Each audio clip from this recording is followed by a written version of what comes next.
Debido a los acontecimientos del 1 y 2 de abril en la región de Tarapacá, conversamos con el ingeniero Gonzalo Montealba Alvarado respecto al comportamiento de la Tierra con el terremoto que ya se esperaba sucedería en el norte del país. El terremoto principal, el 8,2, esa magnitud precisamente es una magnitud que está directamente relacionada con la energía liberada, ¿no? Entonces, como el 8,8 que vivimos en 2010, este también liberó una cantidad muy importante de energía. Y si es el que se está esperando, ¿no? Por cierto que es uno de los terremotos que liberó la energía que estaba acumulada y que nosotros estábamos observando hace tiempo que se tenía que liberar, ¿no?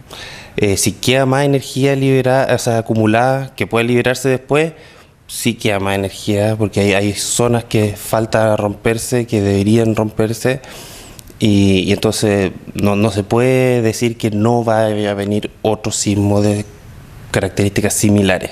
Las réplicas son en sí mismas, digamos, liberaciones adicionales de energía, digamos, se definen en el fondo réplicas como eventos de menor magnitud que son remanentes de energía que no se alcanzó a liberar en las mismas zonas de ruptura del evento principal. O sea, la zona que se rompió el día martes en la noche, cuando se rompió violentamente, ¿no? Como ustedes todos lo sintieron, y algunas partes de esa falla que no es homogénea, o sea, que no es igual en todas partes, no es igual de áspera, quedó acumulada una parte de la energía, y esa es la que se siguió liberando en terremotos de distintas magnitudes.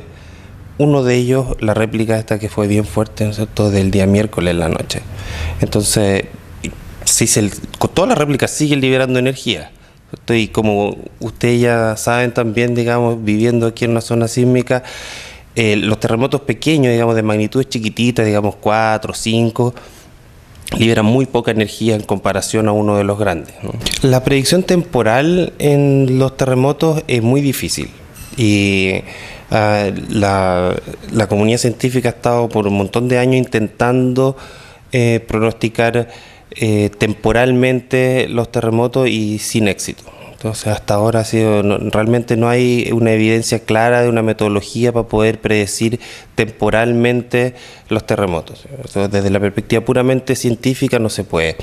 Ahora, lo que sí hay esfuerzos por acotar el rango de posibilidades, ¿no es cierto? Entonces, de manera que cuando se va acumulando más energía, entonces nosotros sabemos que entre más energía se acumule, bueno, más posibilidades hay que se rompa la falla y por lo tanto genere un evento de cualquier magnitud, ¿no es cierto? De magnitudes depende de la falla, pero en el caso de la zona norte, ¿no es cierto?, un evento de gran magnitud. Entonces estamos avanzando en ese tipo de predicciones temporales, ¿cierto?, pero no tenemos ahora, por ejemplo, para la zona de Chile, porque tenemos muy pocos datos todavía.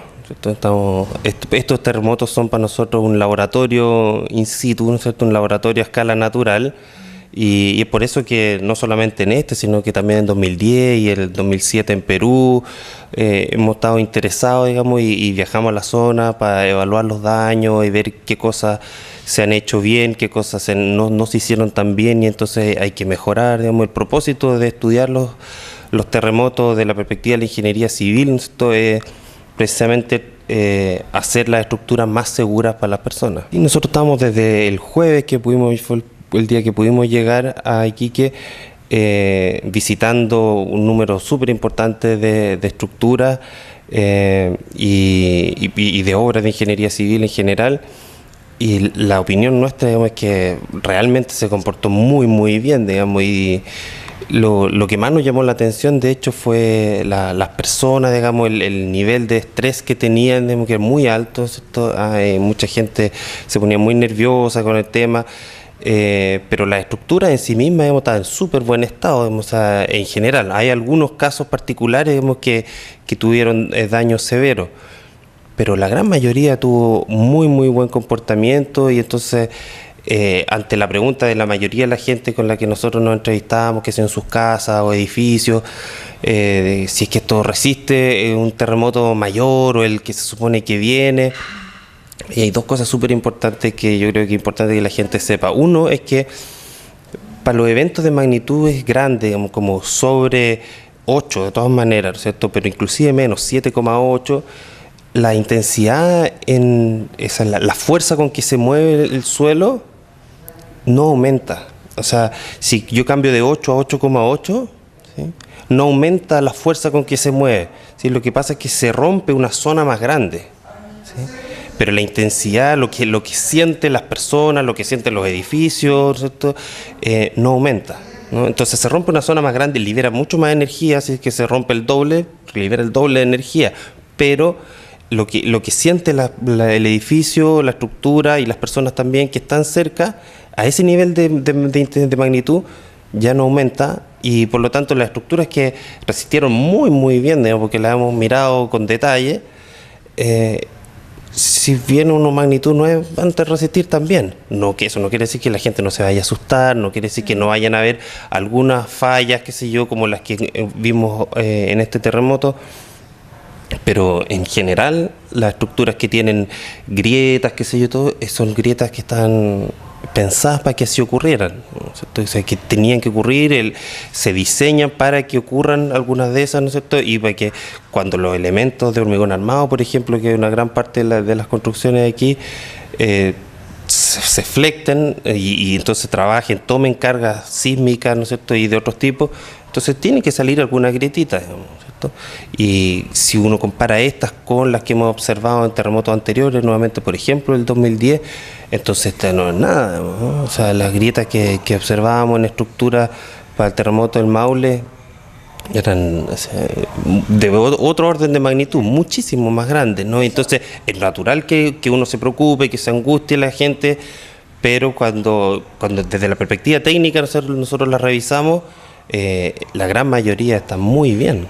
Los sistemas constructivos no son iguales en el norte que en el sur, pero la razón fundamental es el suelo, porque cuando las ondas pasan de la roca al suelo se amplifican, y Iquique y la zona de Alto Hospicio tienen una parte muy importante de la ciudad fundada en roca, lo cual es así como en sentido bíblico, digamos, pero también en realidad fundar sobre roca en ingeniería civil no es una mala idea, digamos.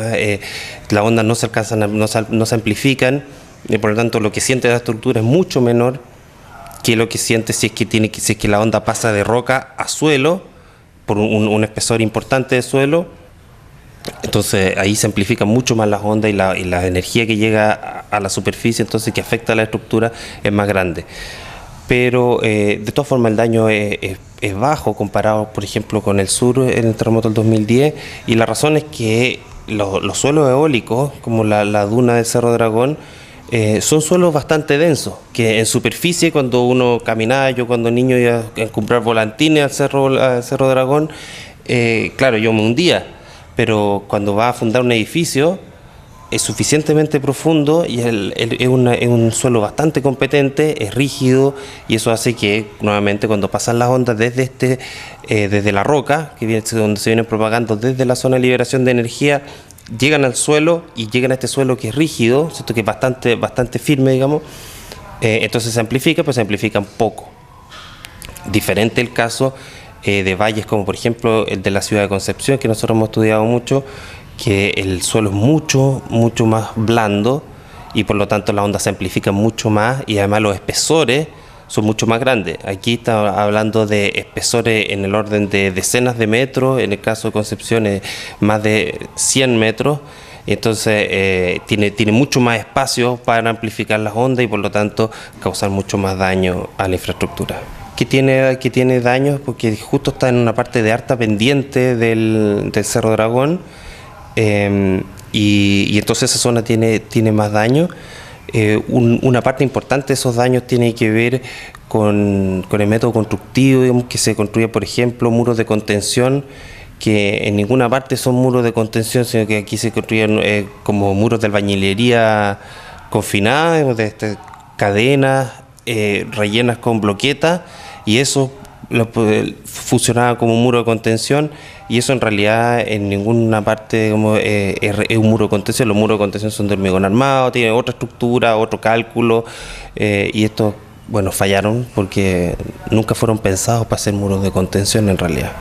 Un evento de magnitud más grande, entonces puede generar un tsunami, una ola mucho más grande y que con mucho más energía que entre más a la ciudad, digamos, y en ese sentido ahora fue bastante poco, ¿cierto? Se esperaba mucho más, tiene zona de seguridad muy arriba, ahora el agua llegó muy abajo.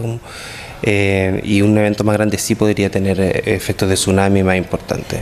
En general, estos planes de zonas de seguridad se hacen considerando los peores escenarios posibles.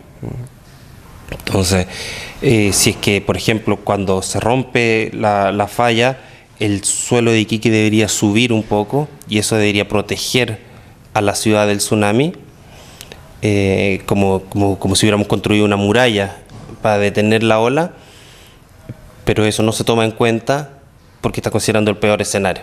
Considera como si no subiera nada y viene la ola, ¿no? Entonces, pensando en que siempre se hace de la manera más segura posible, considerando el escenario más terrible y la evidencia de este terremoto, entonces yo nuevamente estaría tranquilo con la zona de seguridad. Mi principal llamado es a la tranquilidad. O sea, en que la ciudad tiene que seguir viviendo, no tiene sentido desde la perspectiva técnica tener más miedo, digamos, de que su edificio se va a caer o que quedó muy dañado, qué sé yo, esas cosas las hemos revisado, están todas en general muy bien, ¿no es cierto?, salvo algunos casos particulares que tienen daño severo y que las autoridades están haciendo su tarea. Y lo que hay que hacer ahora es estar tranquilo, seguir viviendo el terremoto. Puede venir un terremoto más grande, pero no debería tener consecuencias más grandes que las que tuvo en la ciudad de Iquique por lo menos, ¿no es cierto? Porque tiene suerte de tener un suelo muy bueno, ¿no es cierto? Infraestructura bien construida, y cambiarse de un edificio a una casa, qué sé yo, nuevamente, si es que su edificio se comportó bien, no tiene ninguna razón de ser tampoco. Las casas en general han tenido, por ejemplo, más daño que los edificios, porque los edificios en general han sido construidos pensando, ¿no es cierto?, con una ingeniería detallada detrás, qué sé yo. En cambio, las casas muchas veces tienen ampliaciones, la gente ha hecho cosas sin calcularlas, sin profesionales que se dediquen a eso. Entonces, esos son en general la mayor cantidad de daños tiene que ver con eso.